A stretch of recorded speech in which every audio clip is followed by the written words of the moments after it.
मैं ये कह रहा हूँ, आप महंगाई पे कुछ बोल रहे थे। महंगाई तो अब ऐसे है कि अब मांग के खाने वाला काम हो गया है। ये कुमड़ा जवान आदमी है, मांगे क्यों? और नहीं यार, मेरा नहीं, सारी दुनिया का भाईजान। ये इनको चाहिए कि खुदा के वास्ते अवाम के लिए कोई रिलीफ पैदा करें, वरना अवाम अब मांग के खाने वाला हिसाब हो गया। आ रहे हैं नवाज शरीफ साहब वापस, सब बेहतरीन हो जाएगा।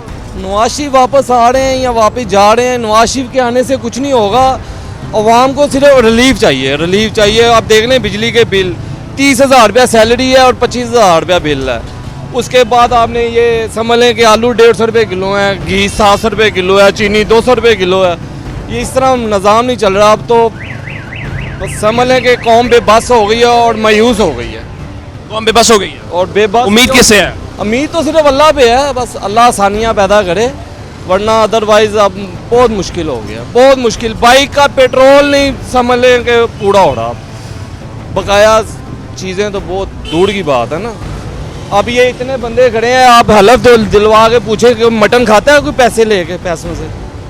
ईद के ईद ही लोगों को आस होती है, वो भी नहीं मिलता। अब बकाया अल्लाह बेहतर करे जनाब इस मुल्क के हाल पे, और आप भी दुआ करें कि अल्लाह बेहतर करे।